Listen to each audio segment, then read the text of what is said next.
আসসালামু আলাইকুম।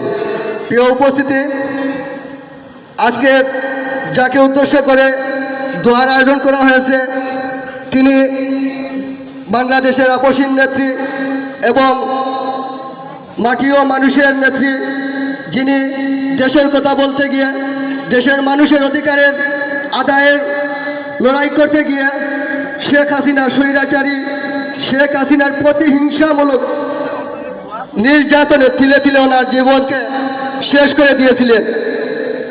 প্রিয় উপস্থিতি, যখন বেগম জিয়া লন্ডনে চিকিৎসার জন্য গিয়েছিল স্বৈরাচারী শেখ হাসিনা, তখন ওনার প্রতি মিথ্যা মামলা দিয়ে গ্রেপ্তারি পরোয়ানা জারি করেছিল।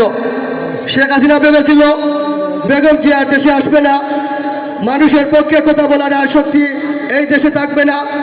এই ভেবে বেগম জিয়াকে গ্রেপ্তারি পরোয়ানা জারি দেওয়ার পর বেগম জিয়া সাথে সাথে বলেছিলেন, আমি বিদেশে থাকার জন্য আসি নাই, বাংলাদেশ ছাড়া আমার থাকার আর কোনো জায়গা নেই, আমি বাঁচতে হলে দেশের মানুষের সাথে বাঁচব এবং মরতে হলে দেশের মাটিতেই মরব।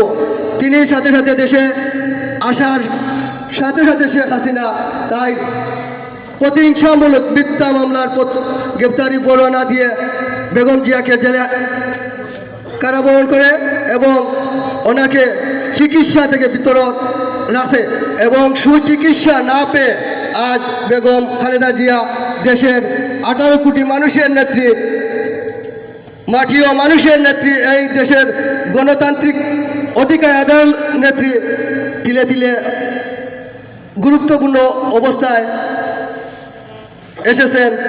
আমি একটি কথা বলতে চাই, বেগম জিয়া এই দেশের জন্য, এই দেশের মাটি ও মানুষের জন্য আল্লাহ আমাদের কাছে ওনাকে সুস্থ অবস্থায় আবার ফিরিয়ে দেওয়ার জন্য সকলের কাছে দোয়ার আকুল আবেদন জানিয়ে আমি আমার বক্তব্য এখানে শেষ করছি।